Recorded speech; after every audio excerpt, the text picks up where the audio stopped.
Hello, everybody. This is the Fortune Tellers Wrestling Show, episode 9. It's our weekly Raw and Smackdown review. And these are the go-home shows for Elimination Chamber pay-per-view, which is tomorrow. It is February 16th, 2019. And these are the shows from February 12th and 13th, right? Am I right on that? I believe it's actually February 11th and 12th. Oh, okay. I was one day off. My bad. But guess who's back? Yeah, finally. Yeah, right? I had to carry this show on my back for 2 weeks. You're the Seth Rollins, and I am the Roman Reigns. Yeah. Well, yeah, you get all the credit, even though Seth Rollins. No, I'm just kidding. This is how this is how we do the fortune tellers like breakup angle. Like we plant the seeds. Exactly. Like I'm the one that did everything. Yeah. My cat decided he wanted to come join us. So hi, Cletus. Yeah. So welcome back, Raw and Smackdown. You finally what'd you think about Raw? Oh god, it was a shit ton of filler. I guess we'll get to it when we I have something to talk about the triple I'm sorry, not the triple threat match, the 6-man tag match. I have something to talk about that. But yeah, if you want to actually just jump right into it and start with Triple H and Steph. Triple H was already in the ring. Yeah, I'm just gonna say I did not like Raw at all. Yeah, I know. You've told me 3 times already that you have a lot of things to say about this. There was like one thing that I liked on Raw, and we'll get to that later. In fact, the thing that I liked on Raw was really good, but we'll get to that. But just as a preface, I'm going to be ranting. That's okay. It's perfectly fine. You can go ahead. Because I've been waiting and waiting, and I need to get some of my thoughts out because, well, let's just get right into it, okay? So, the show starts with Triple H and Stephanie McMahon in the ring, and if anybody needs a refresher, last week, Becky Lynch was suspended because she refuses to get medical attention from the WWE doctors, which I guess now warrants a suspension. If you don't want to, it's really funny. Like, can you imagine Brock Lesnar walking into a WWE doctor? I can't actually. I'd probably be like, no, it's okay. I'm just gonna take my time and do whatever, right? So, yeah, I think I brought up that not analogy, but I brought that up though, like last week. Mm-hmm. Like the whole point of this story is Becky is she has a knee injury, but she doesn't want to go to the doctors because she's afraid of them screwing her over and taking her match away at Mania, which is it's kind of a valid. It's kind of a valid complaint, I guess you could say, to have, like, because the McMahon family totally screws people over in the past, and I wouldn't trust the WWE doctors anyways, you know what I mean? Like, in the first place. In real life and in kayfabe, I guess, because, I don't mean to bring up CM Punk or anything, but we all know how they totally, mistreated him and all that stuff. But the story is she's injured and she refuses to get medical attention from the doctors. And this is a big no-no, I guess. I don't know. But I just, well, what do you think about the whole angle anyways? This whole injury angle? Like, to me, it's completely unnecessary to begin with. Well, I mean, it's literally just in there to get Charlotte in the match. It's there to make people actually afraid that Becky might not be in the match, but like we all know she is. It's already a completely hyped up match, Now, I have a question. Do you think that the whole suspension thing is to make sure she's healthy and she does not get injured at all? That's a good point. I didn't think about it that way. Because remember, WrestleMania 32 and just how decimated that roster was because like you know, obviously because they had a really hard schedule and everything. But like, yeah, you know, I didn't think about it that way. Yeah, but maybe they're trying to make sure that she is ready.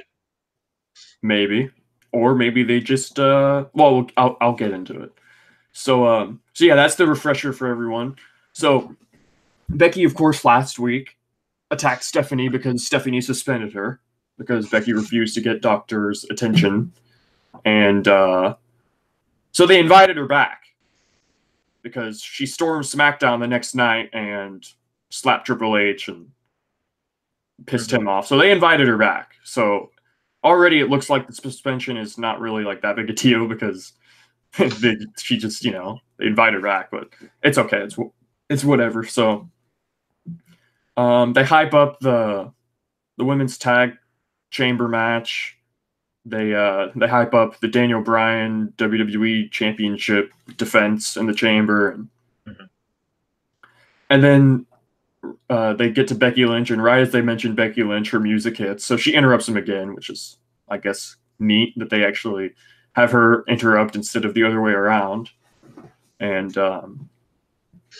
she comes into the ring, and she goes to all four corners and braces with the crowd, and she says that she saw her doctors, and the WWE doctors saw her doctors and said that they agree with them. There's no tear, structural damage to her knee, and they believe that after a couple of weeks of rehab, they will 100% medically clear her. So, as of right now, the suspension is lifted, and her match at WrestleMania is on, and they just all she has to do is apologize. There's just one catch, and Becky was like, I knew there was going to be a catch. And Stephanie says that Becky's a role model to girls and women everywhere, and actions have consequences. And they say that pretty much the only catch is that she has to apologize to Stephanie and Triple H for what she did to them, and then her match is back on. And my first thought when they said this and everything, like, why is this even a big deal? Why the hell would she not apologize? It's just two stupid words. You know what I mean? But then, like, it also does kind of go against everything that they built her up to be. You know what I mean? Like, apologizing to authority. Like if you wanna take the Stone Cold comparisons all the way, Stone Cold would never do that under any circumstance, no matter what. Now the only thing that I kind of give it a pass for, and I mean, obviously this is later on in the night because, I mean, anyone who's listened to this probably has already watched for SmackDown or Raw. But spoiler alert, Becky does apologize, but in a way that I think that they can get away with it because she apologized because she's not being dumb. You know what I mean? Like so many times they have the babyface who is too proud and too defiant to their own detriment, which would be Becky in this situation. But she actually, like, she put it in terms that makes her basically say, she's not dumb, but she's still, the man. You know what I mean? Yeah. Like, yeah, I see like both so many sides. times baby faces are so super dumb, Right. And I'm gonna rant about the whole show because this show had a lot of things that I thought were just wrong. But I think I'll save my rant for this particular story for the end of Raw because that's like where the meat of it all is. So yeah, they tell her that she has to apologize, and then her match at Mania is back on. And of course, this kind of pisses Becky off because she doesn't want to apologize. Who wants to apologize to Stephanie or Triple H? Like, they don't really deserve an apology for what they did, right? And you know what's funny too? I totally didn't even notice this the first time around, but last week on SmackDown, when Triple H came out and confronted Becky and all that, when she stormed SmackDown.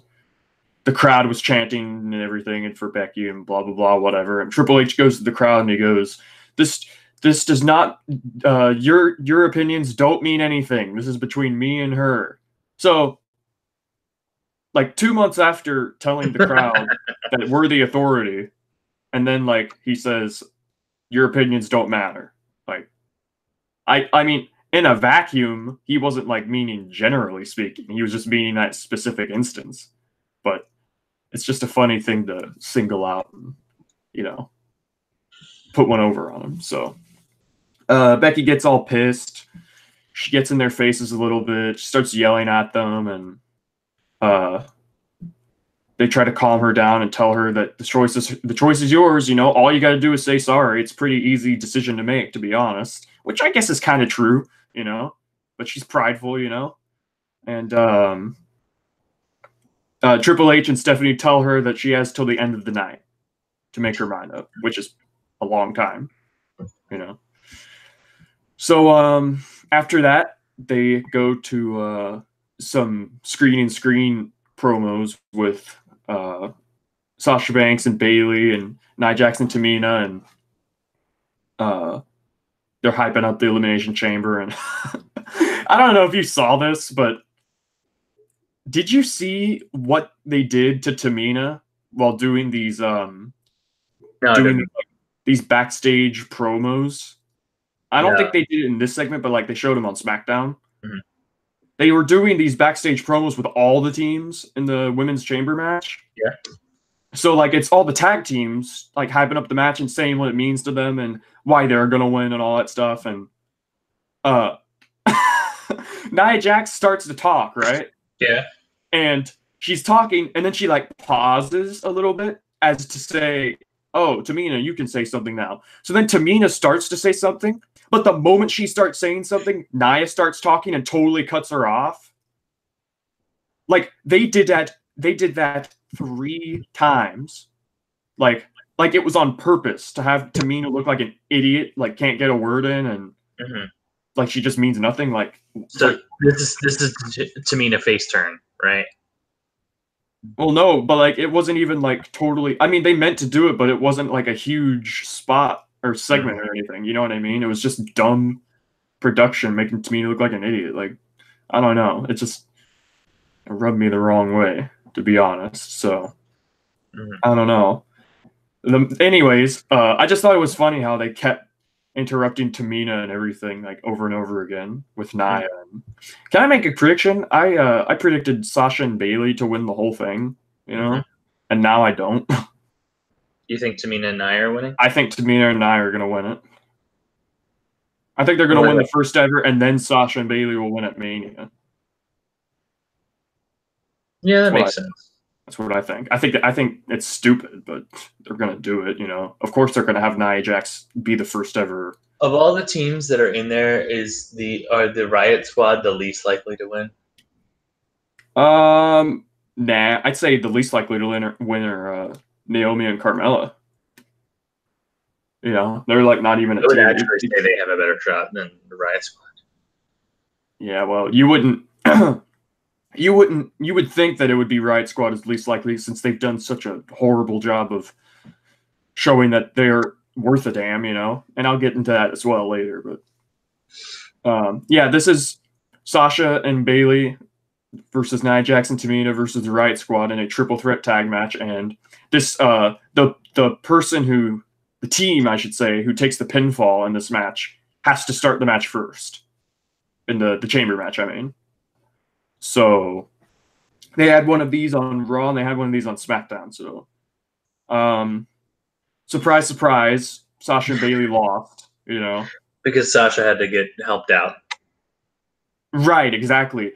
The story they were showing was Bayley had to go most of it by herself because Sasha was outside the ring and she was hurt, quote unquote, and they tried to make it look like she might not be able to make it for this Sunday, and because she was injured. But she's cleared. She's cleared to wrestle on Sunday. But I guess she maybe wasn't completely 100% on Raw, so they had her not do anything, you know?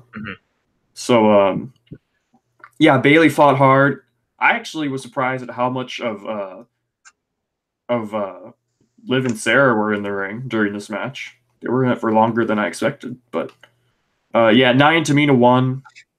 They pinned Bayley with a Samoan drop, and maybe since Nia and Tamina won this match, they stood tall on the Golem Show. Maybe they won't win. I don't know.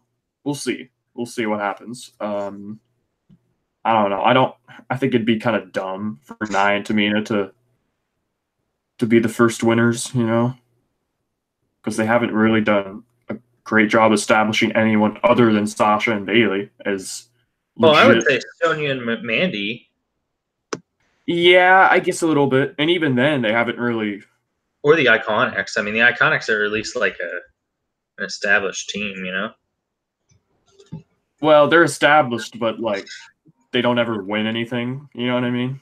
They don't ever win, which is, you know, it is what it is. You're always going to have people telling WWE to push whoever they like, no matter what, even if it doesn't make sense. But yeah, so yeah, Nia and Tamina pinned Bayley and Sasha, so they have to start first, which is actually kind of, you know, it makes sense because they're the baby faces and the favorites, so they're gonna do the whole not underdog, but the against all odds story during that match probably. So here's something that annoyed me. This first thing that kind of annoyed me on this show. It comes back from commercial and Elias is in the ring, and he's the announcer. And by the way, where's JoJo? No, probably with Bray Wyatt. Ooh, okay. I don't know where JoJo is. She's been gone for a while. Well, where's Carmella? Oh, wait. No, we'll get to that. I have. I think we'll probably mention that at the end of the show, but if we remember. So, so the announcer says, "Ladies and gentlemen, Elias," and you know he strums his guitar, and then right as he's about to start, it cuts away from Elias. Like, I thought it was a blunder. I thought it was a botch and horrible production, right? Because they just cut away from him. And then they reintroduced him. Well, they cut away from him and they go to backstage to a Becky Lynch segment with Finn Balor. And she's contemplating whether she's going to apologize to Stephanie and Triple H or not, you know? And Finn Balor comes up and he's like, I don't know a whole lot about the situation you're in, but I know a whole lot about being too proud for your own good, and I don't want pride to get to you. And pretty much all he says to Becky is, if you don't apologize, you're just kind of being prideful, and don't let pride get the best of you and ruin your dreams. I did like that. Yeah, he's not wrong. He's got a point. He's not necessarily wrong, but you know. Those Irish, man. Those Irish are prideful. And I thought it was funny how he plugged his own match during this segment. Like, it's a segment about Becky. If I was Becky, I would have been like, hey, shut up. Yeah, the segment's about Becky, and he's like, it's better to wait and bide your time. And when the whole world is watching, I'm going to take Lashley's IC title. And I'm like, wait, what? Okay. Kind of felt out of place.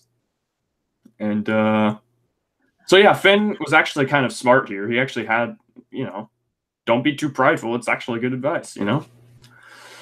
Okay, so then they go back to Elias. I thought, why the hell would they just cut away from him for no reason? That was dumb, you know? So then they go back to him and he strums his guitar, you know, and right as he's about to say something, it cuts away from him again to a Seth Rollins video package. Talking about his struggle and the recapping, you know, with Lesnar and stuff on Raw, and Rollins is injured. I don't know if anybody knows this, but Rollins has got an injury on his back, so that's why he hasn't been wrestling at all. That's why he's only been doing some like talking segments and stuff. So they showed a video package for Seth Rollins. I'm like, why? What is wrong with the production of this show? You know what I mean? Like, you're not. Like, to a casual, if I was a casual that just started watching, they're making it very obvious that this guy does not matter with this incompetence in production. You know what I mean? It's dumb. So even if you dislike Elias, I'm just saying, like, they're not making him look good. And this is not like Elias that I don't like. I think it's I just think it's lazy writing because his entire shtick, and I understand why, but like his entire shtick is just making fun of the host city. Right. In which, when he was face, they couldn't do, so they had to turn him back heel because they didn't have anything to do with him because they didn't have anything creative. Well, even when he was a face, he still kind of dissed the crowd sometimes. But yeah, they turned him heel again, and I don't know. I just thought the production and direction of this show just baffling to me sometimes. And then I almost texted you this while I was watching Raw. I almost texted you, "Fuck Lucha House Party." yeah. And then Lucha House Party came out. That was the best part. Of course. Honestly, I think it's gonna be one of my new things. Is instead of you know how I used to text you all the time, I had a dream I hadn't made it. I'm still gonna do that. But every time Lucha House Party shows up, I have to get a text you, "Fuck Lucha House Party." I don't even know what you have against Lucha House Party, to be honest. I love Grand Metalik, but I can't stand Kalisto or Lince Dorado. Really? Yeah. Interesting. Wow. I just want to go out there and do good lucha thing. Yeah, this segment was kind of lame. It was just this was pretty much filler, unless they're actually setting up for Kalisto versus Elias, which is a sizzler of a feud, might I say. Jesus Christ. Well, hey, we're probably gonna get a mariachi band out of it, so maybe, yeah. I mean, I guess that's fun. I don't know. Well, pretty much the whole thing is Lucha House Party comes out. Kalisto says, "We love entertaining the WWE universe, and we want to walk with you tonight, Elias."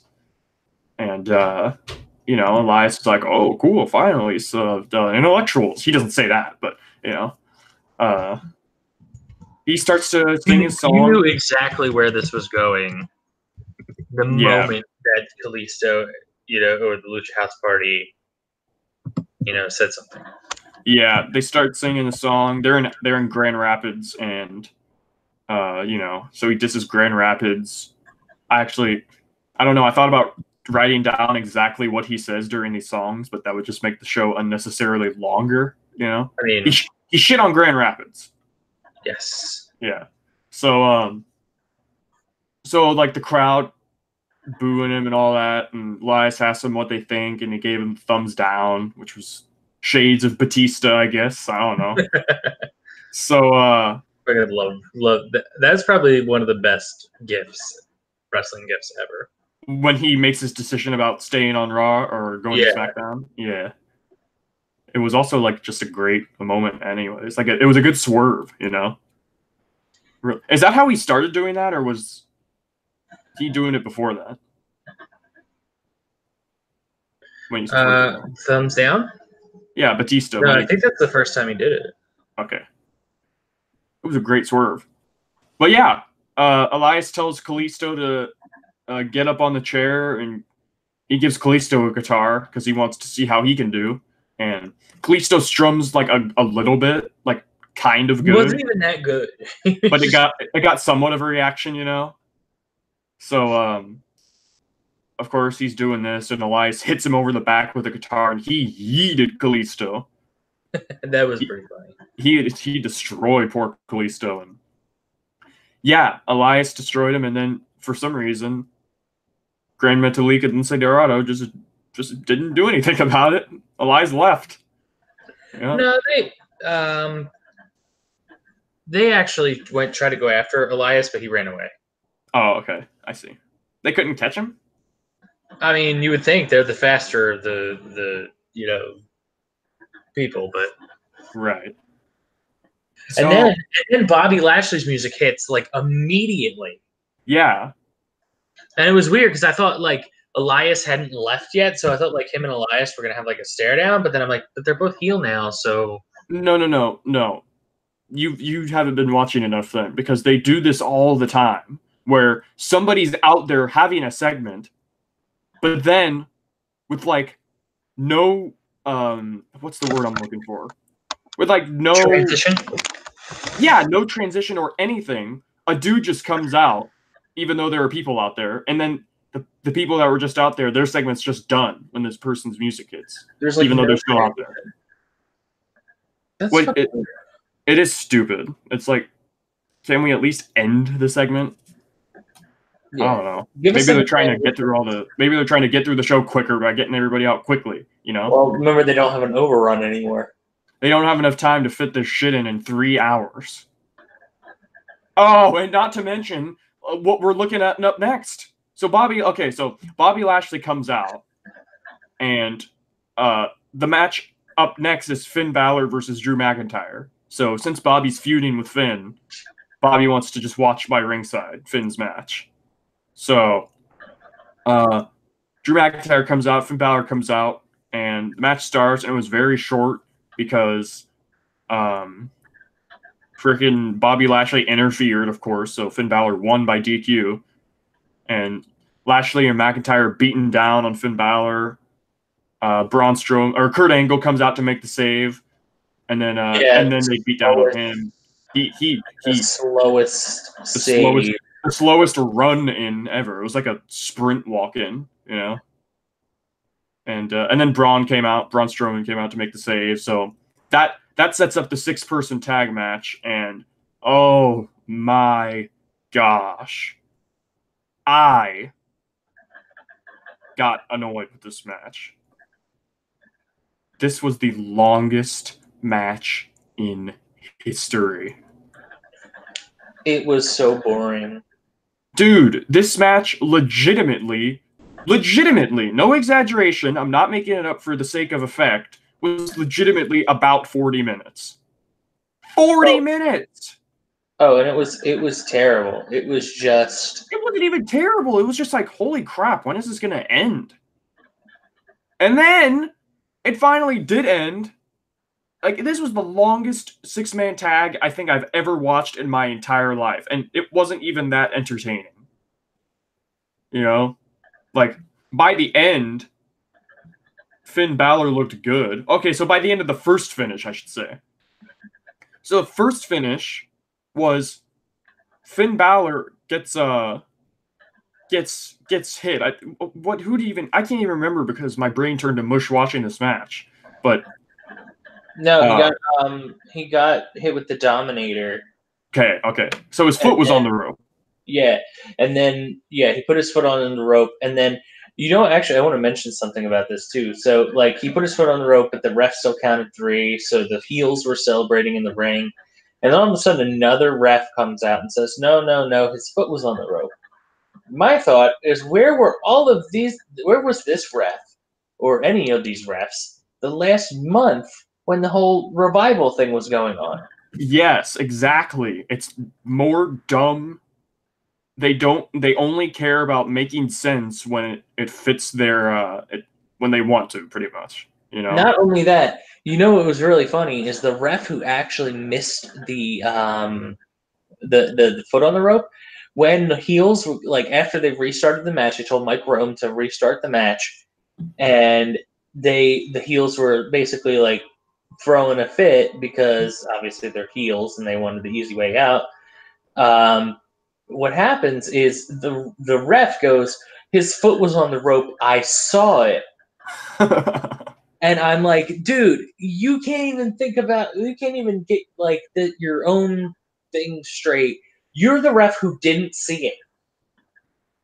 Like, you're the ref who had to be told, so you should not be saying that his foot was on the rope. I saw it. You did not see it. There's so many, like, if you just think about the show, like, if you're... For like half a second? How many times... I mean, this isn't even, like, there's bigger fish to fry on this show, but it's just the fact of, like, how many times do we see, like, on social media, people complaining about the show? Mm-hmm. Like, if you just watch the show for if you watch the show and actually think for more than 2 seconds, the show falls apart very quickly, just logically speaking. So like you said, another ref just comes out and restarts the match because he's like, oh, he had his foot on the rope. God forbid the Revival have that, like you said, after they get screwed for a month straight. And how about just in general? any other match that's had that finish that didn't get to be restarted. Why don't they just implement video replay? You know? Like, I don't know. Like, they obviously have it. You can't do that. You know why? Why?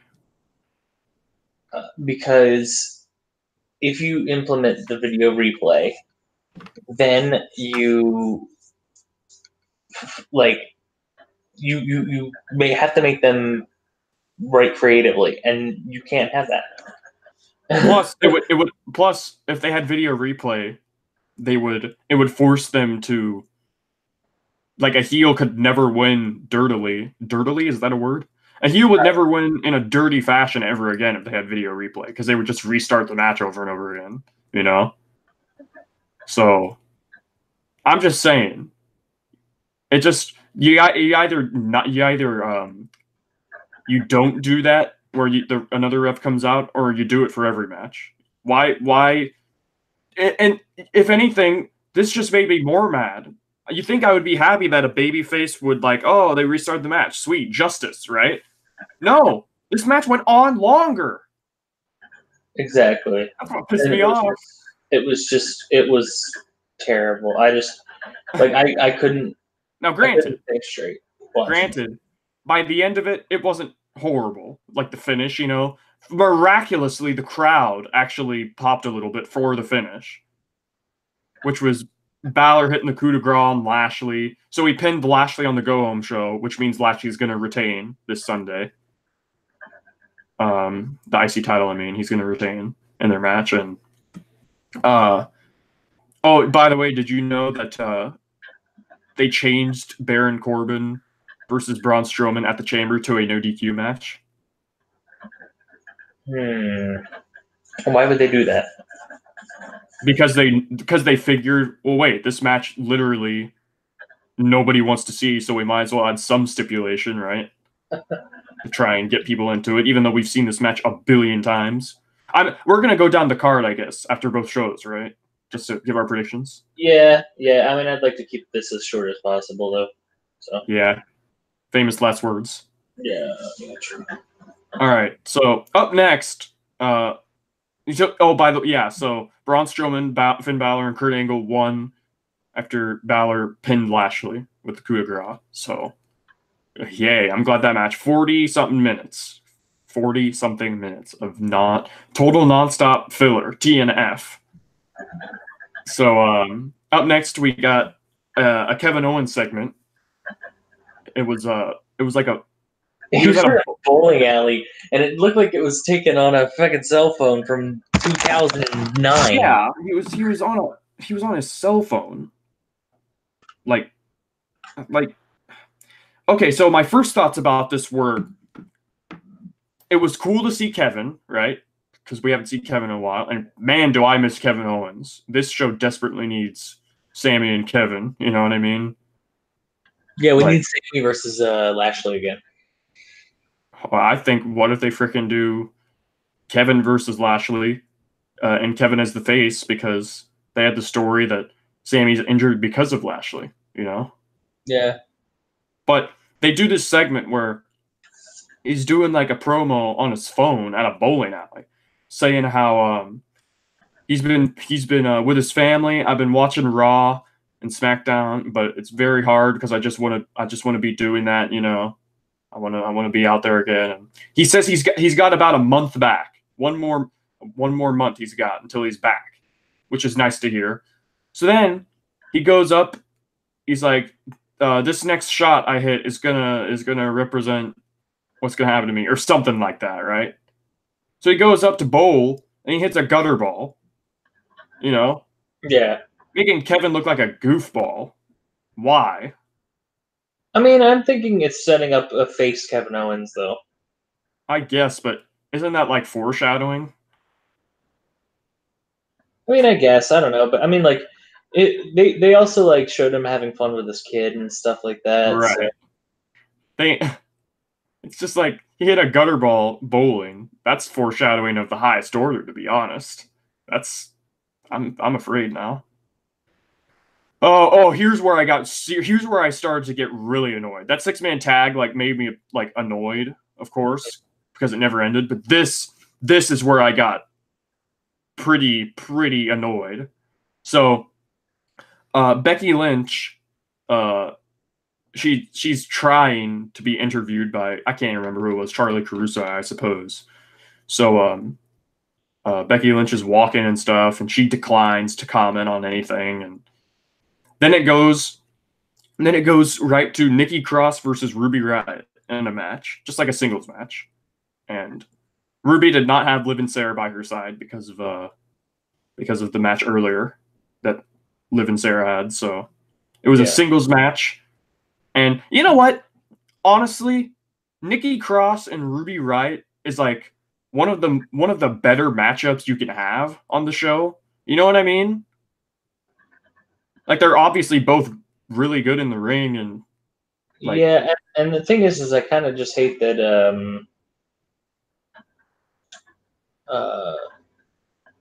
that they kind of like are using her already as a stepping stone to make other talent look better.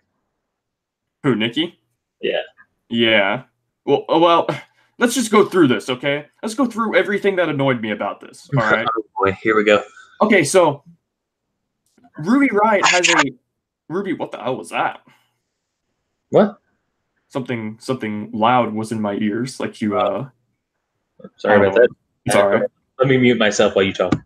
Okay, well, Ruby Riott has a match this Sunday against Ronda Rousey for the Raw Women's title. You know how much they've promoted this match? Like, they've not promoted this match at all. I actually forgot that she had a match against Ronda. Of course. They have not promoted this match at all. They don't. Everything about Ronda has been about Becky and Charlotte and Ronda. Ronda has a title match against Ruby Riott. How do you think this makes Ruby look? It makes her look like shit because she's just being overlooked and nobody's talking about it, right? Well, that, and also it's basically her just saying, "Oh yeah, you don't need to worry about this Ruby Riott match." Yeah, exactly. All they're telling us is like, "Oh, well, she's not going to win." Okay, so even if we know she's not going to win because it's Ronda, like, you're telling to the casuals, like, we're not casuals, okay? But what you're doing is you're telling the casuals that Ruby Riott sucks. All you're doing with this is burying a talent. It's not helping Ruby at all. They have not promoted this match. This match has been official for like 2 weeks, I think. They have not promoted it once. They promoted it on Twitter. That's completely different, though. They have not promoted it once. They've made Ruby look stupid.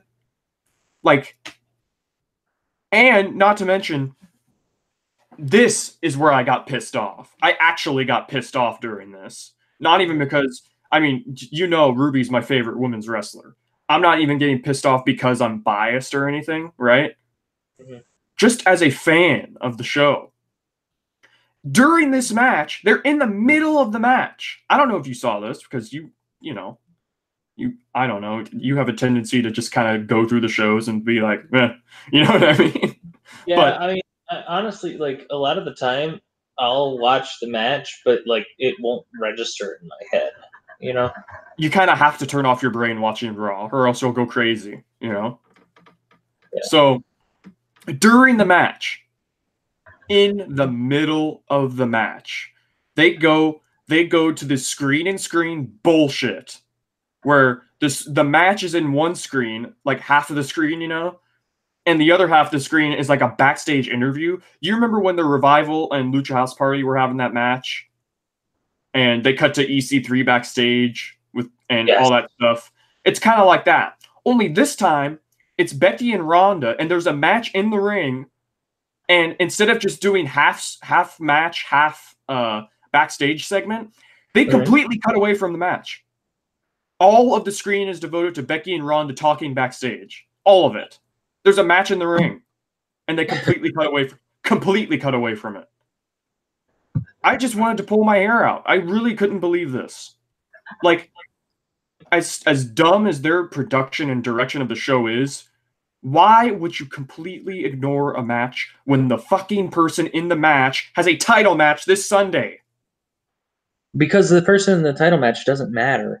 It's literally just another win for Ronda to have under her belt before It's just so infuriating, dude. Like, you cut away from the person who's got a title match this Sunday. Like, I get that the bigger picture is Becky, Charlotte, and Ronda. But if that's the case, don't make the match if you're not going to book it like it means anything. What's the point?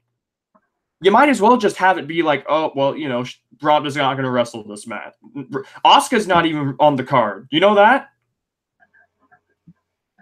Asuka's not even on the Elimination Chamber card at all. God. They got nothing for her. They might as well just freaking move Ruby Riott and Riot Squad over to SmackDown again and have Asuka versus Ruby at WrestleMania. You know? Because if I were Ruby and Nikki in this match, I would be pissed that I had a match and they completely cut away from it. So for historical purposes, Ruby won with the Riot Kick. I was not expecting Nikki to win at all, you know.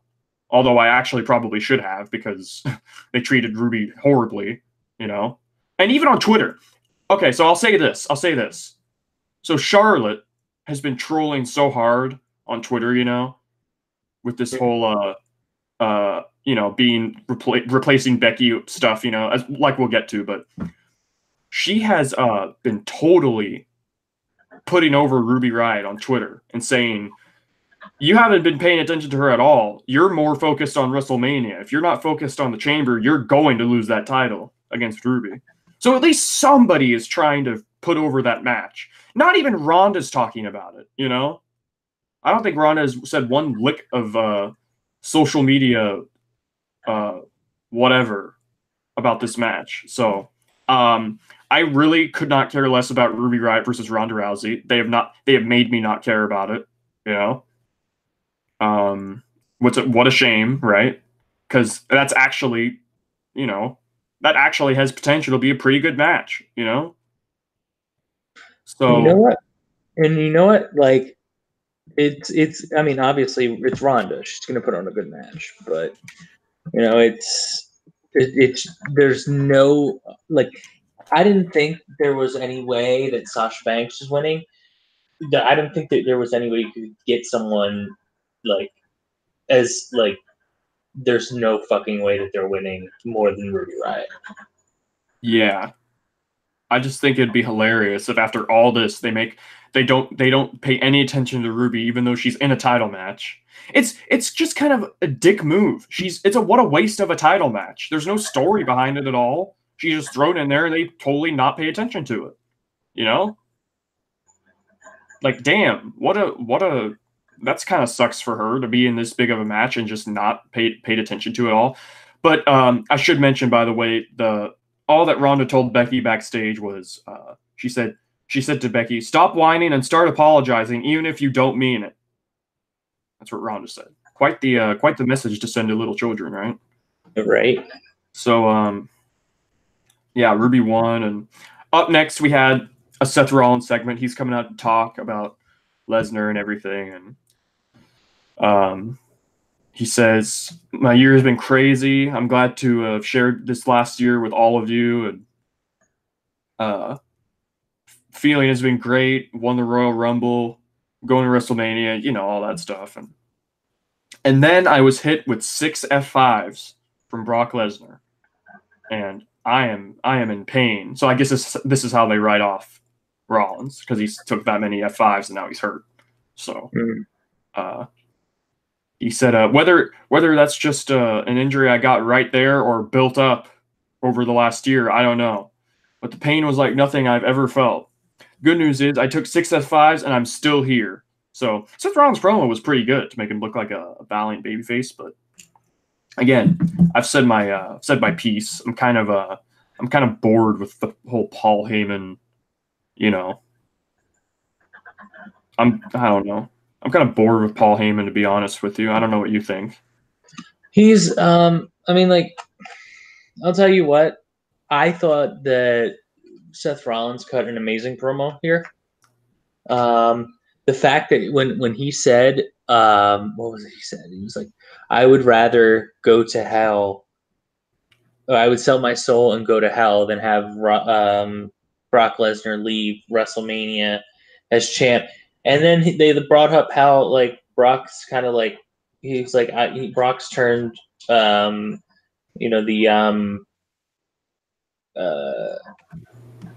sport that I love into a laughing stock. Yeah, which I thought was pretty good. I mean, like it shows a lot of sort of looking for. Like it shows like that they kind of at least have their finger on the pulse about that, you know.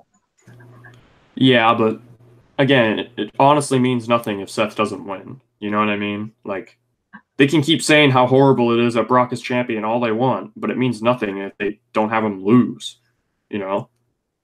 Like, Paul said to Seth, you will be the architect of your own demise, which was kind of a cool line because, you know, he's the architect. And Seth did say he would burden hell if it means that Lesnar does not leave Mania as champion, like you said. And freaking Rollins said, he said he stole Heyman's line. He said, that's not a prediction, that's a spoiler. So he stole his line. And Paul's facial expressions are always great, you know? Yeah. Because he sold this great. Like, he was like, uh-oh, he stole my line. This guy means something, you know? Like, God bless Paul Heyman. When I say I'm sick of Paul Heyman, I mean I'm just tired. It really means I'm just tired of Brock Lesnar. You know what I mean? That's all it really means. So, but yeah, with that being said, Paul Heyman's a great hype man and great at making you try to care about matches, but I'm still kind of iffy on Seth and Brock, you know? It's definitely not the main match most people are excited for, but oh yeah, here's another part where I got triggered, okay? Maybe not triggered is the right word, but I did get a little annoyed. So Dean Ambrose comes out after Paul leaves, and Seth is still out there. So there's bad feelings, of course. There's story behind these two, right? There's bad feelings. So Dean Ambrose comes out and he goes, I've only got one thing to say to you. And then he pauses, and he very nonchalantly goes, slay the beast. And Seth leaves. Now it was reported. It was reported by Dave Meltzer. So I don't know how much you can take his word seriously, you know. Sometimes he gets it right, sometimes he doesn't. But it was reported by Dave Meltzer that he was supposed to say way more in that promo. Instead of just saying slay the beast, but he went off script and just said, fuck it, you know, slay the beast. Which kind of honestly looked stupid if you ask me. Like there was no explanation for Dean just being on Seth's side at all. Him going off script right there really didn't make sense, you know? It didn't really help anything, in my opinion. But you can tell Dean Ambrose just doesn't give a shit anymore. You know what I mean? Like, and more power to him. I don't blame him for not giving a shit about anything. You know? Because, yeah. It's not all about the money, folks. So, yeah, I got a little annoyed with this match. Up next was Dean Ambrose versus EC3.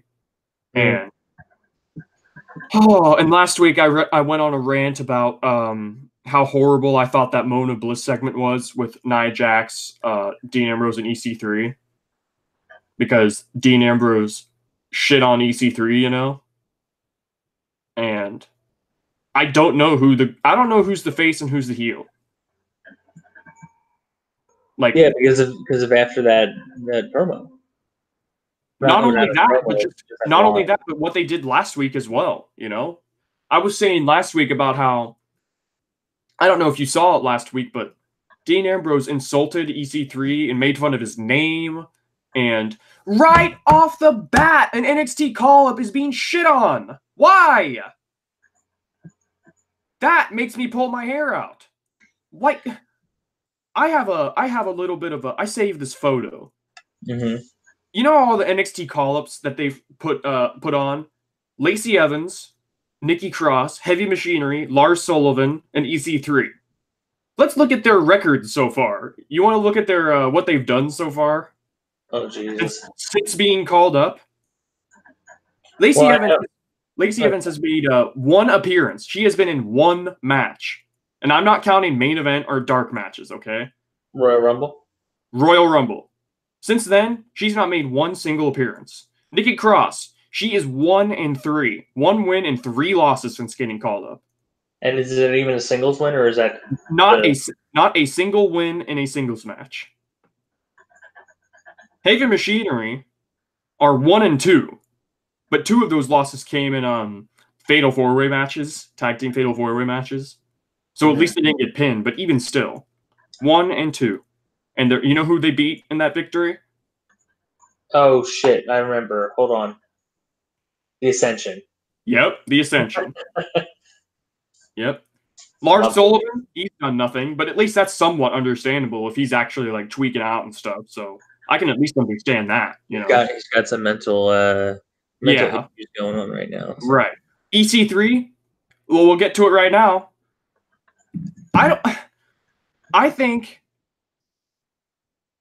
I seriously don't know who the good guy and the bad guy is in this match, because last week Dean Ambrose was dissing EC3 as if Ambrose was a face, right? He said, "Where's EC1 and 2?" Which is what Renee said on commentary, by the way. Right off the bat, just burying the fucking guy, you know? Yeah, who cares? Let's make fun of him, you know? Nobody knows who he is except for the people that watch NXT, but as we know, a lot of the casuals that watch WWE don't watch NXT. So they see this dude come on their television screen, and they do a horrible job establishing him as the top guy, or worth a damn, and they make fun of his name, and they say he looks like a Chippendale male stripper. They say he looks like a Creed fan. I don't even know how that's supposed to be an insult. Like I said last week, what if you like Creed, you know? I don't know. They just hate NXT. So, yeah, I don't even know who the face and who the heel was in this match. I seriously still don't know. Like, I would assume Dean Ambrose, right? Because he came out and, I guess, willed Rollins on a little bit, right? Yeah.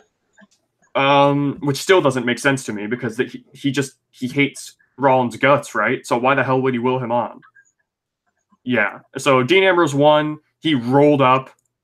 Sorry, he didn't roll him up. He won with a small package on EC3. So right off the bat, 50-50 booking. EC3 won last week, so now he loses, of course. Of course. See, what I don't understand is that why are they doing this with Dean Ambrose why don't they just have Dean put over some people if he's leaving? That's exactly what I thought. I don't know, dude. I literally have no clue. 50-50 booking on a dude who just got called up. He couldn't have even beat a couple jobbers, seriously. It's not like they don't have 3 hours of show that they could fit in a squash match, you know what I mean? That really annoyed me too, dude. That whole EC3 thing. It's just they hate NXT call-ups, dude. You know? Why even call up somebody if you don't have plans for them? You know what I mean? Yeah. So this is where the backstage they had a segment with Becky Lynch and Alexa Bliss, and Alexa was telling Becky not to apologize. It goes against everything that you stand for and everything like that, you know. And Becky's like, "Oh, really? So you don't want me to apologize because she pretty much accuses Alexa of telling her that she only wants her to not apologize because Alexa wants her match at Mania, you know? Which, I mean, it makes sense because Alexa's yeah, exactly. Yeah. At least that makes sense. So, I'm going to go to the bathroom real quick if you wanted to go through. Yeah, sure. All right, thank you. We're back. So, Becky tells Alexa, "There's not a genuine bone in your body," and then she leaves, and I don't know. I thought that was okay, I guess. It at least made sense. Something on this show made sense. And up next, the best thing on the entire show. We had the Raw Tag Team title match. Bobby Roode and Chad Gable versus the Revival. And the champions came out first, of course. They can't get anything right. The only thing they can get right is when the wrestlers put on a hell of a match. So, this match, I read that apparently Roode and Gable versus Revival has been tearing down the house at house shows. And it's pretty telling because this match and this crowd, might I add, this crowd was dead. This crowd was totally dead because, you know, like it turns out when you have a 40-minute 6-man tag match that does nothing, and you have matches where you cut away from them to show something else completely unrelated, that the crowd's probably going to be dead. So, yeah, there's some fun. There was a lot of fun action in this match. A lot of fun action. Chad Gable hit a really good. What did he hit? He hit a moonsault on the Dawson and Wilder from the top rope outside the ring, and his moonsaults look great. But gosh dang, when I watched this moonsault, it looked like he just splatted. It looked like Revival barely caught him, so he like just hit the ground really hard.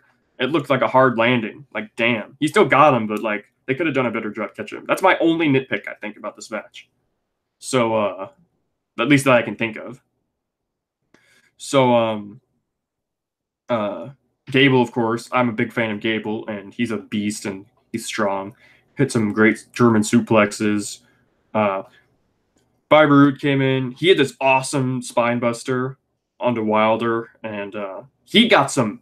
This was a wicked spine buster too. Like, I think even the commentary, I can't remember. I think it might have been Corey Graves. He said that one would have made Arn jealous or something like that, like Arn Anderson. So the match really, as the match picked up and went along, the crowd got into it. It's impossible not to get into a match like this. The crowd was really getting into this match by the end, and they actually revived a dead crowd, if you pardon the expression, revive. Get it? So they hit a really close near fall where Wilder put Bobby Roode up in a gory special, and then Dawson hit the ropes and hit a bulldog off of that. Or, yeah, like a bulldog off of that. Yeah, and that was awesome. And his facial expressions, by the way, during that near fall were like perfect. Like the direction of like the shots and everything was really good. And it was I thought this match was great, and the finish was Gable goes up to the top, not to the complete top. He hits the second rope and he jumps off and tries to hit a crossbody, and they catch him in the Shatter Machine out of the air from that, and they pin Chad Gable and they win the tag team title. A little bit though. Think so? I didn't notice anything like that. Yeah, it looked really sloppy at the end. Oh, it looked good, but yeah, the Revival win the titles, and what do you think, man? Like, they only put the titles on them because they wanted to leave, right? Do you think that was actually like they were on the like table to leave, or do you think that was kind of like overblown?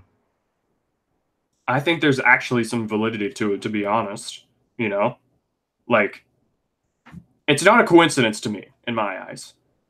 Like, a month ago, they reportedly put in their release requests, like, that they want to leave, because there is an AEW effect. It's not a coincidence that a lot of these wrestlers are reportedly wanting to leave the second AEW gets its big announcements and stuff. You know what I mean? It's not a coincidence to me. That's all I'm saying. And it's looking like, and we keep reading all the time that, oh, WWE's trying to sign these guys that only have a year or two left on their contracts to really lucrative deals to try and keep them from going anywhere else. It's kind of like them signing all those guys to the NXT UK show to prevent them from going to World of Sport in England. So they signed a shit ton of people to the UK show, and it's kind of like that. It's pretty apparent, is all I'm saying. Okay. So in my eyes, they put the titles on a Revival because they want to leave. And why don't you just put the titles on them because they're good enough for them? You know, like, why are you making everybody? You're treating everybody right only when they want to leave. You know. Why can't they just put up a good show in the first place without the threat of AEW looming? You know what I mean? Well, you know, unfortunately, AEW does not spur Raw to put on better shows. That's apparent, you know, because Raw was terrible, except for this match. This match was great. I give it 2 thumbs up. It revived a dead crowd. It was great. They go backstage and they're interviewed, and they're saying how they've been telling everyone for years that they're the best tag team in the world and nobody is better than them. And they hug each other and they leave, and good for Revival. I honestly, I hope they book them smart and not like idiots, you know? Like, yeah, I actually really enjoyed Rude and Gable as a tag team too, you know? So good for them. So yeah, this was the final segment of Raw. All right. So Becky Lynch is going to make her decision. She comes out. Stephanie and Triple H come out, and she's really contemplating everything. And she goes, "You know what? If all I have to do is say 2 stupid little words, and I get my dream, I get to have my dream and everything, I'm sorry." So she apologizes, you know? I mean, so, and then honestly, that's kind of a breath of fresh air, you know? In what way? Because I mean, like, mostly, like, at least they give her like the, you know, like she's smart enough to realize, you know? Yeah, I see both sides. Like she kind of would have been dumb to not apologize, but at the same time, you know, she's justified in her own right to not apologize, you know? So she says she's sorry. Triple H goes for a handshake. She declines it. And now she's like, now that's out of the way. If anybody tries to steal my opportunity, they'll have the fight of their lives, and nobody's taking my dream away. And Triple H says, yes, I agree, or something like that. I'm just paraphrasing. So he leaves, and then she shakes their hands, which, I mean, I didn't get. She declined the first handshake, but then she shook their hands afterwards. I don't get it. Whatever. It's whatever. Mm-hmm. So Becky calls Ronda out, and Ronda Rousey comes out. She gets in the ring, and who else comes out but Vince McMahon? And we all know it means business when Vince McMahon's out here. So Vince McMahon says, before you do anything silly, I want to get something off my chest. This could be one of the greatest main events of all time. But I think, he's talking to Becky, by the way. I think that you think you're bigger than the WWE. I don't like bad attitudes. You're not the man. I'm the man. And he even says, I don't like bad attitudes. That goes for you too, Ronda. And he says to Becky, you're not the man. I'm not the man. And sometimes as the man, you have to make tough decisions. So here's one. Becky Lynch, you're suspended for 60 days. And the crowd, like, just gasps, you know? Yeah. And he goes, 60 days, that would be, that suspension will end after WrestleMania. So, you know, he's jipping her out of her WrestleMania match. And then who else does he replace her with but with Charlotte Flair? And Charlotte comes out. She's soaking in all the attention. The crowd's going mental. Becky's pissed off. And yeah, Charlotte is replaced. And Ronda's also pissed too. And I hate this show. You know? Like, how is this the same company as NXT? You know? Well, first off, let me just step backwards and let you have the floor for a little bit. Well, first off, like, I'm not even like, we all knew Charlotte was going to be added and everything, but it still stings that this happens. You know what I mean? Like, 2 months ago, they said we're the authority now. Everyone wants Becky versus Ronda in a singles match. But here we are again, Charlotte stealing Becky's spotlight again. Another multi-woman match. Why can't they just have a great singles match at WrestleMania with the women? They feel the need that it isn't going to be a good match unless they have more people for some reason. I don't know. It's so dumb. In 2019, we're seriously doing the McMahon handpicked champion story. Really? That's what we're doing in 2019, the new era. Like, I knew they were going to add Charlotte and everything. No, they're not removing Becky. People are getting so worked. You know what I mean? People are getting worked so hard. Becky's not going to not be in the match. Vince isn't a complete idiot. He might be out of touch, but he's not, like, stupid. You know what I mean? Becky's still going to be in the match. It's just going to be a triple threat. But I am not excited at all to see the McMahons in the integral part of the main story of the company again. I'm sick of the McMahons. It's been years. Like, how long are we going to have the McMahons in the main part of the story? It's so frustrating. Like, they call it the new era, but it's just more, you know, it's just more of the same old. The more things change, the more they stay the same, you know? It's not the new era at all. Just completely ignoring the fans when they said they weren't going to do that. More McMahons. Is that really going to get ratings? Do you think Vince McMahon in his 70s is going to get ratings? No. Like, not even Becky can get ratings. This show is too far gone. Same with SmackDown. It's a shame because SmackDown's actually a fun show. But I'm not happy at all that the McMahons are taking the spotlight. You know? Like, even when I was expecting Charlotte to be added, I was still really disappointed with how it was done. You know? I hate Raw. I hate having to sit through 3 hours of this shit every single week. They obviously don't care. Thank God we have SmackDown, you know. What do you think about this whole Charlotte business? I mean, I guess they needed a heel to take, because they don't want people booing Ronda, and they don't want people booing Becky. Obviously, people aren't going to boo Becky. But I feel like that's probably the reasoning for putting Charlotte in this match, is they needed a heel for someone to boo, and a believable heel. So, like, not just like, oh, we'll throw Ruby Riott in there, because obviously that's not believable. But, like, I can see what they're doing, but it's still not the right thing to do. I agree with you, but at the same time, it doesn't matter how many heels they add to the match. They're going to boo anybody not named Becky Lynch. They're still going to boo Ronda. You know what I mean? It's kind of like, I don't know, it's kind of like Benoit versus Shawn Michaels versus Triple H, you know? They're going to boo anybody that isn't Benoit, right? Like, Becky's the one that's over. They're not going to boo Becky. They're not going to boo Becky. They're going to cheer for her. They're going to boo Charlotte. They're going to boo Ronda. And Ronda's trying to come out as the face here as well. Have you seen her social media post talking about it? She's saying this isn't what everybody wanted. This is not what the women's evolution was supposed to be about, or something like that, you know?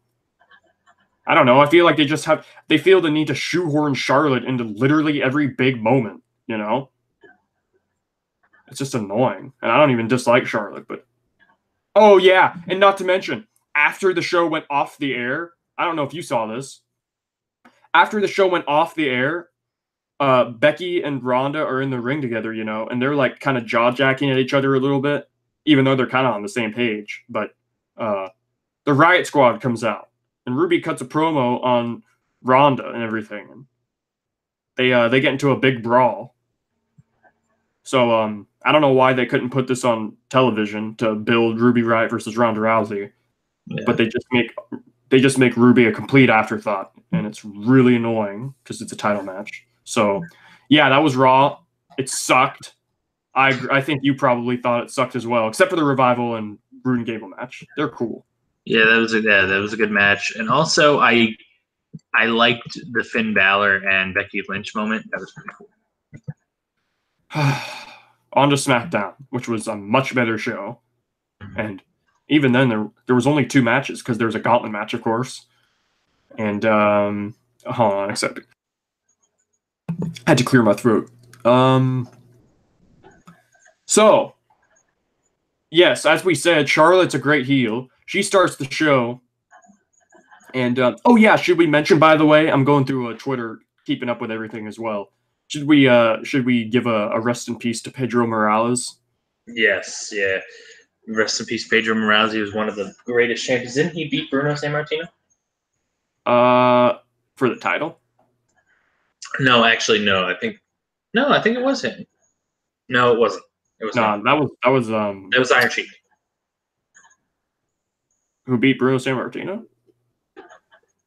I don't think so. I thought it was Nikolai Volkov. Oh, no, wait. It wasn't Volkov. It was fuck, what was his name? Was it Nikita Koloff? Yeah, I think it was Nikita Koloff. Yes, I think you're right. I got my Koloffs and Volkovs or whatever mixed up. You racist. No, I'm just kidding. No, you're not a real fan.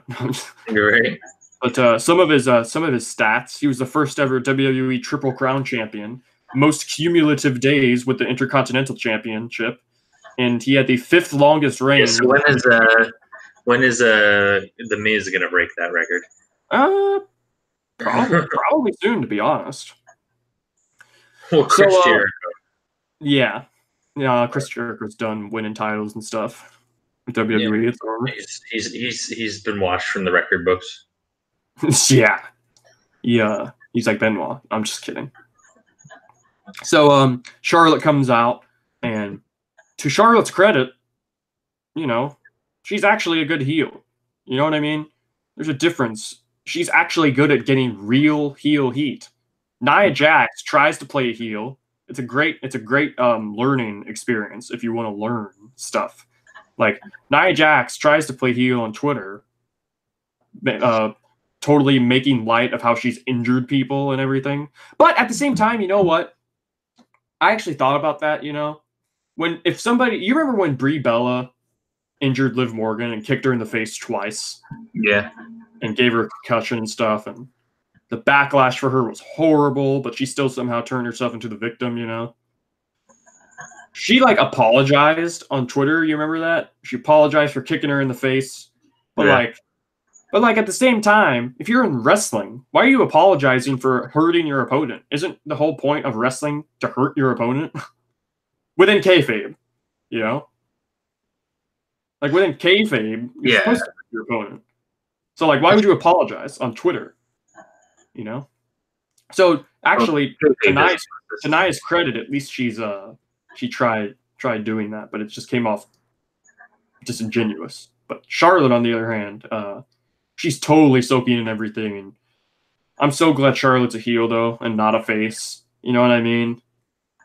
She's not a very good face. Well, she's not a bad face, but she's a way better heel, that's for sure. If you're a Flair, you're a great heel, So Charlotte comes out. She said that this was her destiny. She's going to main event WrestleMania. She has a front row seat. She said she has a front row seat to this Sunday's Raw Women's Championship match at the Chamber between Ruby Riott and Ronda Rousey. And whoever wins, I don't care. I'm ready to face whoever wins. And wouldn't it just be funny if after all this Ruby wins? Wouldn't that just be great? After all this, Ruby wins the title due to interference. She even said that. Charlotte no way. Charlotte played up the fact that she might, if Ronda's not careful, we might have a new Raw Women's Champion because of me. And what do you think would happen if that were to happen, and then the entire triple threat match is just non-heel? Yeah, exactly. And then no, because then Becky would still say, "Oh, I have the Royal Rumble match," and then so it would be Becky versus. Yeah. Yeah, I saw somebody say that. Oh, I guess winning the Royal Rumble doesn't mean anything anymore, right? But Becky wasn't supposed to be in the Rumble in the first place, That's true. Charlotte, in all theory, should have won, So if anything, Charlotte actually did get screwed over a little bit, Yeah. So Charlotte's talking about. She's like, Becky, do you want to come out? Do you want to come out? I'm calling you out or whatever. And Becky doesn't come out. And she's talking about how she's the right person to main event WrestleMania, not Becky. Becky's just a flash in the pan. Everybody's going to be chanting, "This is awesome." So boo me now. And she said she wants to dedicate this main event victory. She's already crowning herself, you know. She wants to dedicate her WrestleMania victory to her best friend Becky Lynch. And she points at the sign, the obligatory sign pointing, you know. And yeah, she leaves. That's it. That's that segment. And I still have a bad taste in my mouth with all this, you know. So up next we get Carmella and Naomi making their entrance because they're also having a triple threat match where the person who takes the pinfall starts the chamber match first. So real creative there, huh? Just whatever happened to just being random, you know? Yeah, I mean, I'm okay with that for the chamber match. I just kind of I don't like it for the Royal Rumble. Oh yeah, you don't like the random? No, I like the random thing for the. Oh, I see what you're saying. Yeah. So backstage they're talking about backstage they show the New Day, and the story is Mustafa Ali, of course, was supposed to be in the chamber match and the gauntlet match, but he got a concussion during a house show in Fort Wayne and Indiana, and so yeah, that really sucks. I was really looking forward to Mustafa being in the match, and but yeah, you know, I just really hope this doesn't kill his momentum for when he comes back. Yeah, me too. Safety comes first, obviously. So they're picking the New Day, one of the members of the New Day, to be in the match, and I really was actually hoping it would be Big E.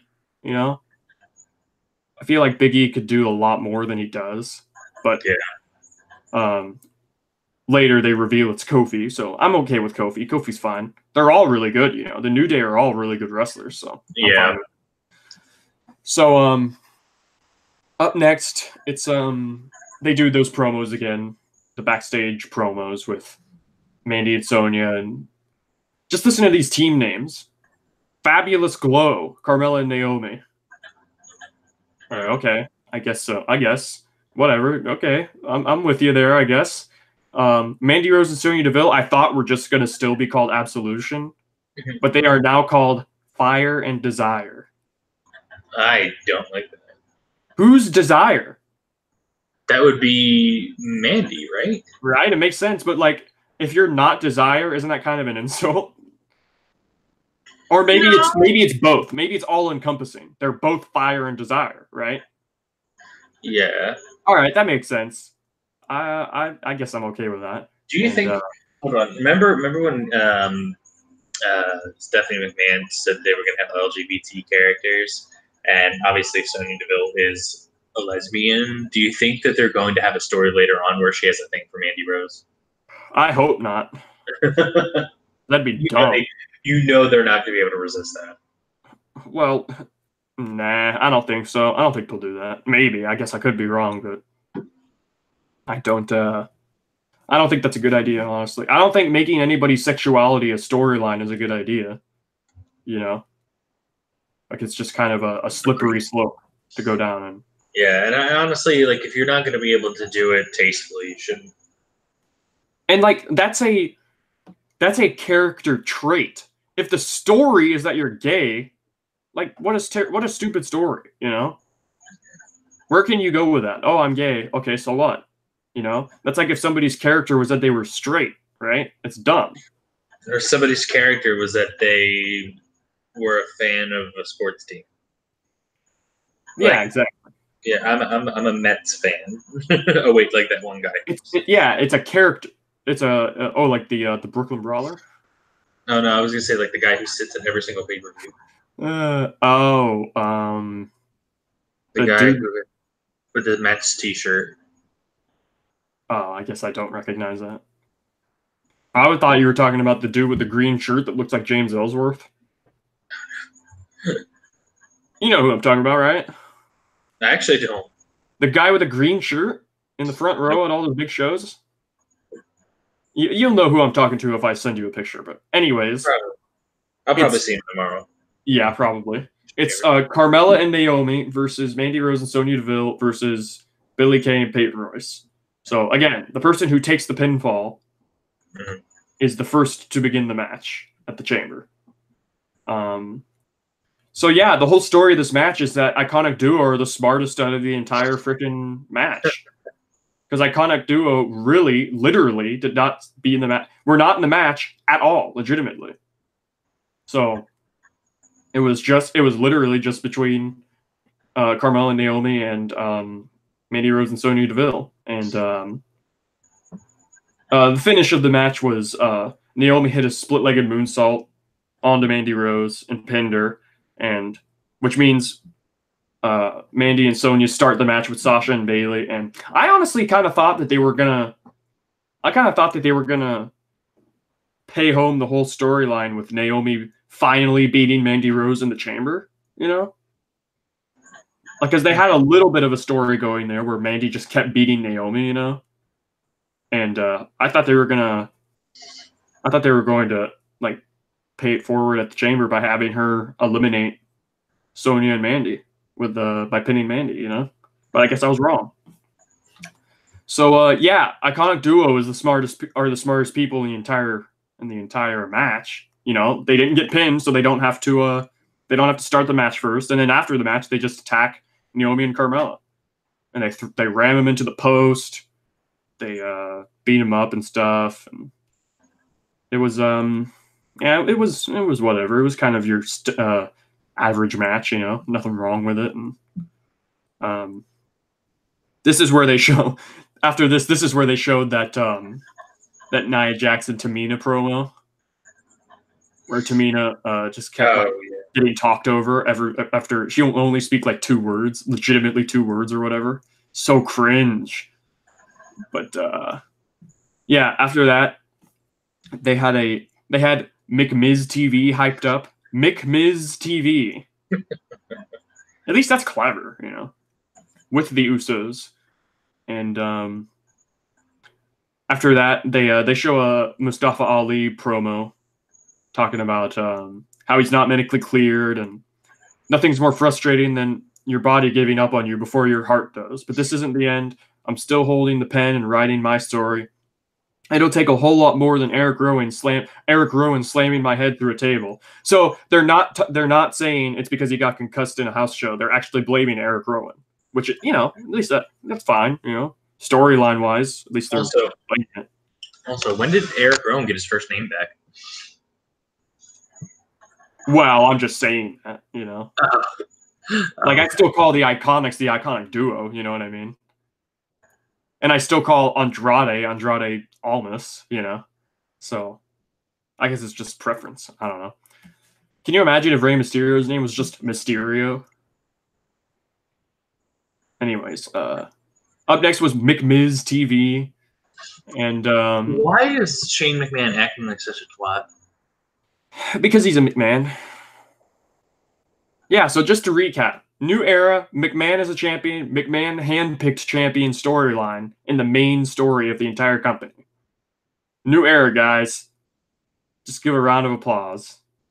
So, yeah, they come out, and honestly, to be honest, Shane dances around a little bit. I really couldn't care that less about this segment, you know. Freaking Usos come out and they refuse to sit down, and Shane and Miz are kind of acting all nonchalant or whatever. And the Usos ask Shane and Miz if they ride together, if they train together, if they eat together, if they bathe together, which kind of reminded me of that Cesaro and Sheamus part where they said they like sleep together or something like that. You remember that? What's that? Sorry, I didn't hear. When they said the Usos were asking Shane and Miz if they ride together, if they train together, if they eat together, and if they bathe together. Like, Usos are so close, you know, they even bathe together or whatever. Yeah, that's a little bit weird. Maybe it reminded me of Cesaro and Sheamus when they were talking. They were pretty much cutting the same promo. They were like, "We train together, we ride together, we eat together," and then Cesaro was like, "We sleep together." Oh, the crowd laughed, you know, and he was like, no. I mean, like, in the same room, you know. So It was comedy. That's what it reminded me of. So, so then they do like a Newlywed Game kind of a thing, you know, where they're like, "Do you even know each other that well?" Oh yeah, that was really funny. When I thought this was funny. Yeah, I thought it was funny too. The Usos like, I think it was Jimmy. Jimmy's like, "What's my favorite color?" And he goes, "Was this before Jimmy got arrested?" This was before Jimmy got arrested. Yeah. Yeah, we should note Jimmy Uso got arrested in Detroit for a drunken whatever with a cop. Trying to fight a cop. Yeah. So, damn, dude. He'll probably win the titles just because of that, you know? So, yeah, I thought this was funny because they do the same thing with Miz and Shane. And Miz is like, "Shane, what's my favorite color?" And then he leans over to Shane and he goes, "Blue." Like he tells him, and Shane goes, "Blue." Yeah. He's like, "What's my favorite team?" Or what's my favorite sports, or what's my favorite like minor league baseball team? And since they're in Toledo, they say the Toledo, whatever the name was. Toledo Mud Hens. Mud Hens? Yeah, it's like a hen. Like, why would that be your mascot? Don't question it. It's a minor league baseball team. Damn, what a non-intimidating mascot, you know? Yeah, they're affiliated with the Detroit Tigers. I mean, also you have a minor league team called the Montgomery Biscuits. Really? Yeah, and then this one's the official minor league team of the Fortune Tellers podcast. Class Single A farm team for the Seattle Mariners in Modesto, California. The Modesto Nuts. How do you know this? Because I used to play like MLB The Show when I was like a kid, and you know, wow. I'm actually going to send you a picture in our chat of the logo for the Modesto Nuts. Uh-oh. That's great. The Nuts. Well, it's kind of like, you know, there's the Denver Nuggets, you know? Yeah, that's true. You fun fact, do you know that somebody had a sign in the Attitude Era that said Owen is a nugget, and that's because Triple H said that he was a piece of shit. So. Good one. Oh, I just read that I just read on Twitter that they're doing they did an angle at a house show between Becky and Charlotte. It says breaking. Charlotte has re-injured Becky Lynch's knee after the suspended Becky Lynch jumped the barricade at WWE Alexandria, which is, I guess, in Louisiana. So they're doing an injury angle there on a house show. Well, you fucking duh.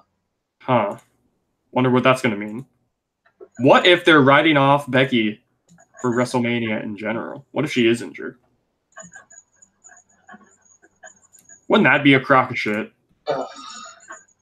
You know? Wouldn't that just be... Please don't say that, because then it's going to be true. Yeah, well, you to be fair, you did say it was going to be Becky versus Nia. You know, at WrestleMania. So... When did I say that? You said that jokingly one day. I'm sure I did. Yeah, so I don't want to think of such scary thoughts. You know? So yeah, it looks like they're I don't know. Are you excited at all to see Becky Lynch put Ric Flair in the Disarm Her? Because I forgot to mention during the Raw review, Ric Flair is having his birthday celebration on Raw in 2 weeks. Now, I guess about 1 week. So you can almost just assume that Becky's going to be there, you know, and put him in the Disarmer to try and get Charlotte to say, "Okay, I'll put you in the match, or I'll give you whatever," you know. Right? Yeah, like kind of like a situation with Alberto Del Rio. What was that? Well, when Cena put Del Rio in the STF and Del Rio gave him his rematch. I don't remember that, to be honest, but I believe it. So yeah, this whole Miz TV segment devolves into Usos super kicking Miz and Shane, which I popped for because I'm not a fan of this tag team, as you know, especially as champions. So yeah, out comes excuse me. It shows New Day backstage, and Big E's carrying a big sausage. You see that? Yeah, that was hilarious. I mean, let's be honest. Big E's always carrying a big sausage. Whoa. That's a little odd, man. Like, yeah, it's probably true though.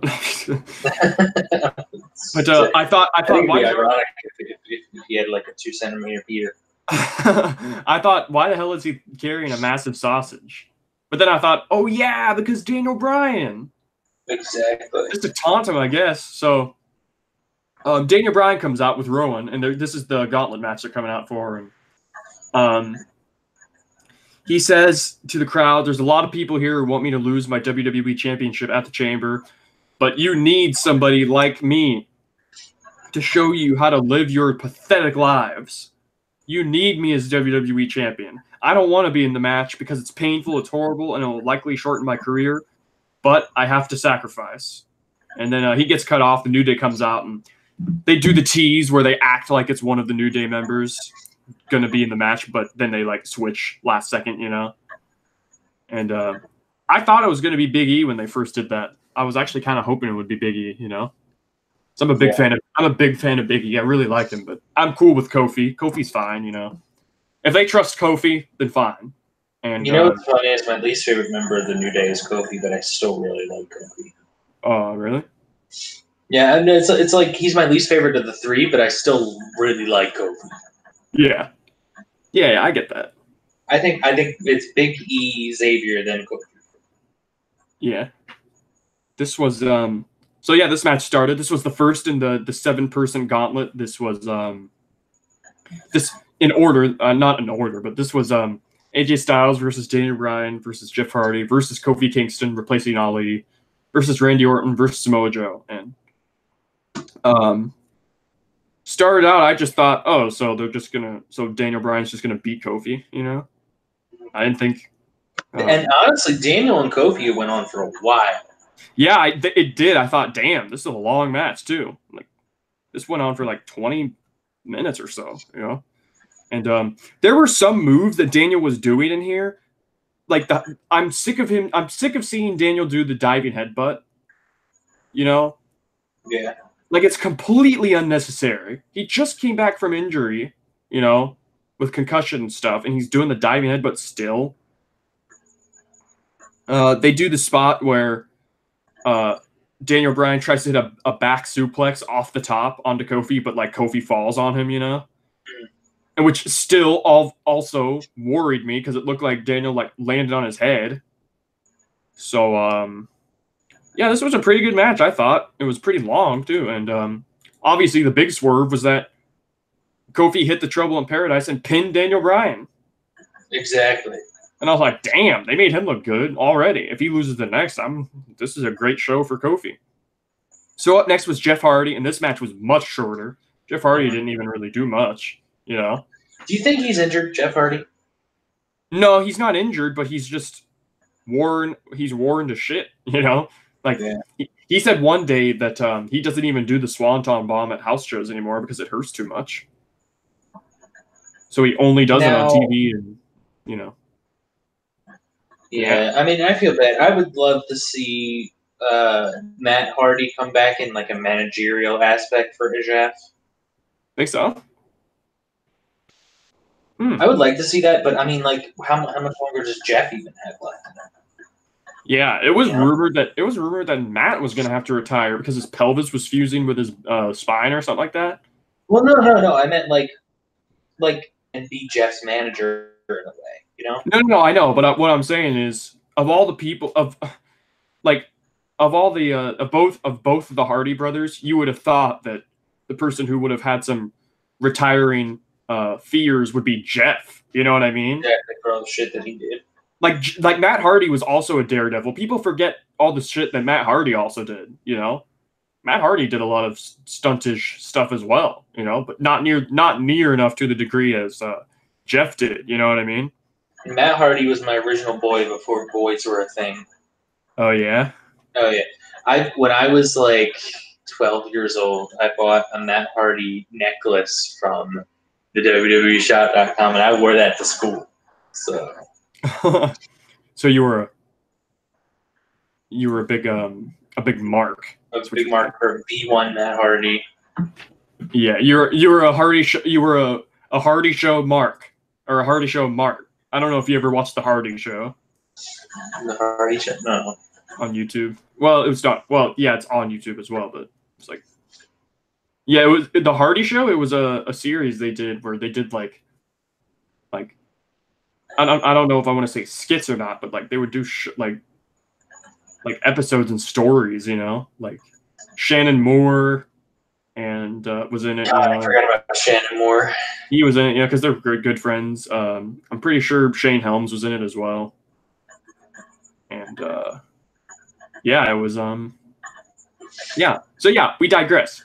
Kofi pinned Daniel, then Jeff came out, and this match was pretty short compared to the Daniel match, of course. Kofi hit the SOS for the pin on Jeff, and I was like, damn, they're really making Kofi look good. And then Samoa Joe came out, and I thought, okay, there's no way Samoa Joe's going to lose this. Samoa Joe's going to win, you know? So Kofi's really taking it to Joe, and Joe's looking strong and everything, and eventually he Joe gets countered, and oh yeah, it was Joe went for the coquina clutch, and they did the spot where Kofi like rolls backwards and pins his shoulders down. Yeah, I know exactly what you're talking about. Yeah, so yeah, it was that, and Kofi pinned Joe, and after that, Joe was pissed and just destroyed Kofi, and at this point, the match had been going on for what, like about 45 minutes? Like the gauntlet itself was going on for about 45 minutes, maybe. And maybe even longer, to be honest.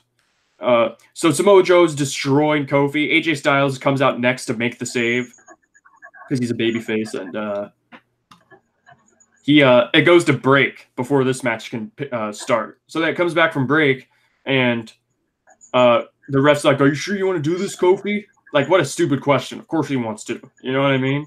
What wrestler what babyface has ever said, "Yeah, I'm not going"? Unless you're Sin Cara, who broke his finger. You remember that? Yeah, I do. Where he's like, "Ref, come help me," and then Alberto Del Rio kicked the shit out of him. I think legitimately because he was pissed. You know? Yeah. Those Mexicans are prideful. You know? They're really prideful, and I can't blame him though. To be honest, you know, you finish the match no matter what. So AJ Styles is like, you don't have to do this, man. And Kofi gets pissed off about this because he's like, I've been waiting too long for this. I'm going, you know? So he pushes AJ, and he gets all in his face and stuff. And AJ is, you know, they start fighting real hard. And dude, like you said, you only saw the Daniel Kofi match, right? You're correct. Dude, AJ hit this backbreaker onto Kofi. And when I say it was brutal, it was brutal. Dude, it was insane, this backbreaker. It was nasty. Because when he hit this backbreaker, he took him and slammed him on his knee, right? AJ took Kofi and slammed him on his knee and bent him over his knee. Really, it made him like flip over his knee, you know? So when he did that, Kofi let out this yelp, you know, like, I guess to further sell, you know, he was like, ah, or whatever, you know, like it was just brutal, dude. You gotta look it up, especially with sound too. It was brutal. Like, it was one of the most brutal backbreakers I've seen in recent memory. So that looked nasty. They're both on the apron. Kofi goes for diving knees into AJ, who's on the corner, but he moves out of the way last second, so Kofi dives knees first into the post. And then after that, that sets up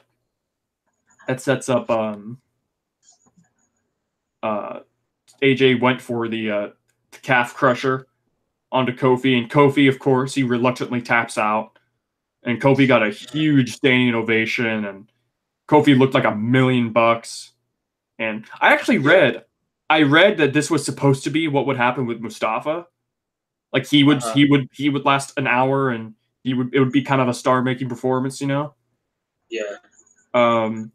Like I'm kind of disappointed that it wasn't Mustafa. You know what I mean? But just things happen, of course. But you know, I'm happy for Kofi, of course. Don't get me wrong. I'm glad that Kofi got really a really good shine and stuff. Because honestly, though, people were saying Kofi pinning Daniel and going this long in this match doesn't mean anything if he's just going to do comedy after it. I don't know. I kind of see where they're coming from. What do you think about that? I mean, maybe it goes instead of going for the WWE Championship. Maybe that launches the New Day maybe into a United States Championship run. Possibly, yeah. Maybe they. You know what?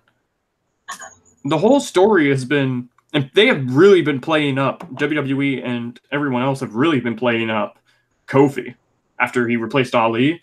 So, man, who knows? Maybe they swerve us and he's the champ this tomorrow. You know, you never know, man. You never know anymore. I mean, Jinder Mahal was champion, so that was like one of the biggest swerves in history. You never know what can happen. Maybe Kofi is in the final two, but he loses. You know? Yeah. Well, then it would be with Brian, I'm sure. Yeah, probably. It'll honestly, the final two is probably going to be AJ and Brian. You know, so we'll see. So yeah, after that, Xavier and Big E come out and help Kofi out of the ring and everything, and he gets a big standing ovation. And Randy Orton is the last entrant. AJ's waiting, his music hits. He's staring at the stage for Randy to come out, and I go, I know what's going to happen. And out of nowhere, at this point, there was legit 1 minute left, and there's no overrun. There was 1 minute. There was 1 minute left. Yeah, it was right down to the wire. So I predicted it perfectly.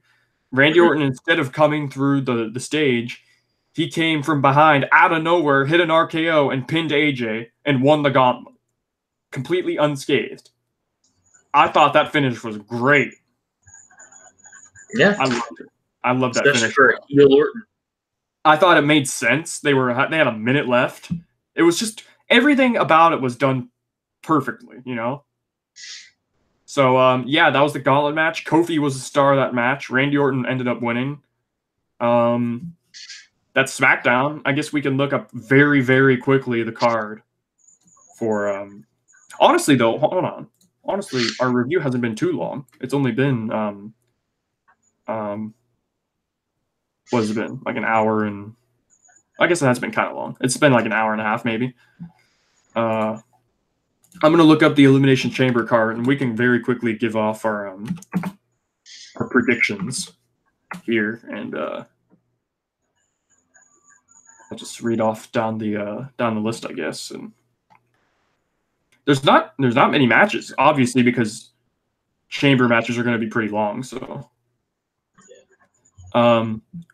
they announced the cruiserweight title match between Buddy Murphy and Akira Tozawa, and that's on the pre-show, which is a shame because I would much rather see that on the main show than Baron Corbin versus Braun Strowman. I think your winner of that one's gonna be Buddy Murphy. Yeah, probably it's gonna be Buddy. And dude, I know you don't watch 205 Live, but they were doing a contract signing on 205 Live this past Tuesday for that match, and Akira Tozawa, he referenced Neville. Oh shoot! Yeah, he referenced Neville, and he was like, "I'm not like the king of the cruiserweights who ended up leaving," or something like that. right? So he's kind of throwing a little bit of shade at Neville or whatever. So, yeah, I think Buddy Murphy's going to win that. And it's a shame they can't get on the main card ever because they're actually great, you know? Braun Strowman versus Baron Corbin in a no DQ match. Braun's winning. Yeah, I think Braun's probably winning, but unless there's a run-in, unless somebody helps Corbin. I could see them very easily swerving us and having Corbin win, to be honest with you. You know? I don't think that match is as cut and dry as many will think. Well, who would cause Corbin to win? Because I don't think Drew McIntyre. You know what? Yeah, you're probably right. There's probably McIntyre versus Strowman. You know what? I think Corbin's gonna win. I actually think now. I'm changing my prediction. You know what? You know what? You convinced me when you said McIntyre. Why else would they change it to no DQ?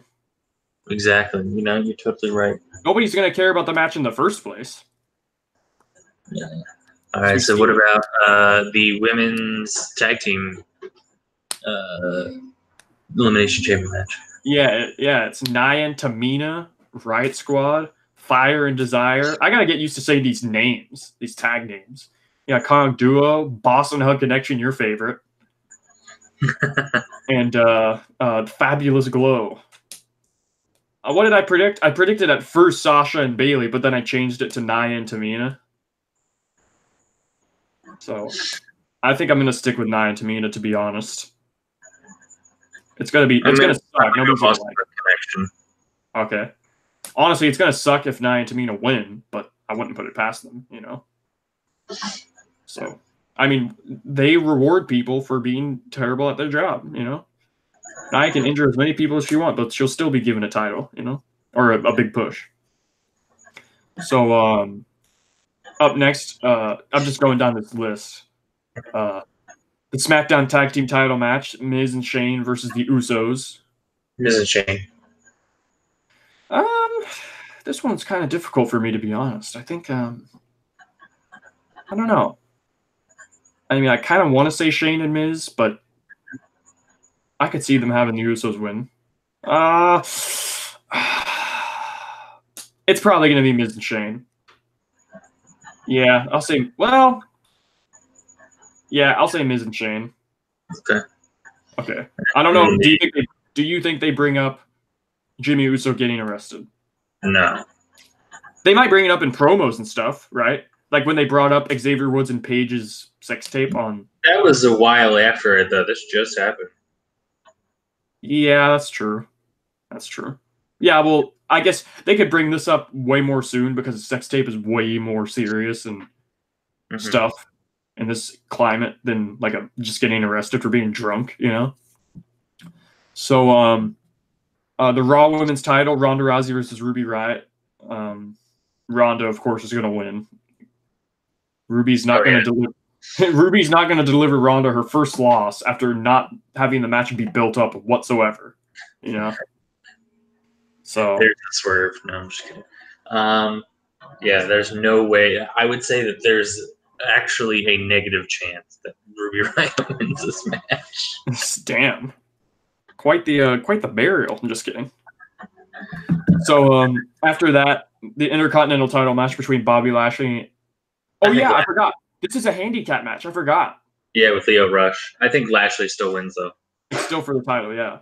So it's the stipulation: if Leo gets the pin, he wins the title, or he wins it for Lashley. I think he wins it for Lashley. Okay, because sometimes they've done that. They've done tag team title matches where the title at stake.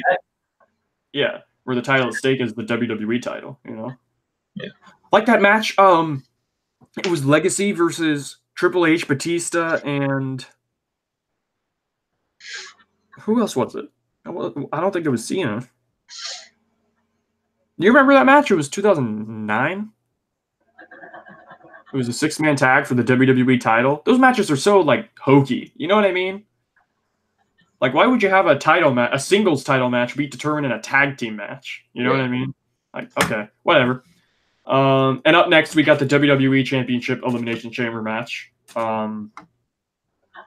Obviously, it's Bryan, Styles, Orton, Joe, Hardy, and Kofi Kingston. Honestly, this could go anyway.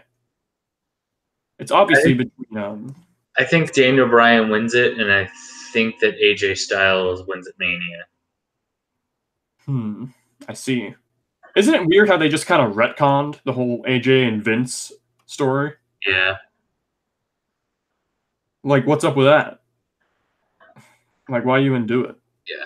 I think we're gonna that, or you could see AJ win this one and Brian win it back at Fastlane, and then AJ win it back at Mania. Yeah, I'm gonna say Brian. Yeah, it's definitely between Daniel and AJ. I think it's going to be Daniel solely on the fact that they already I don't think they want to get rid of the new hemp title just yet. You know, I think they want to have him keep it for a little longer. Yeah, maybe sell a couple toys. Yeah, just for the effect of it. You know.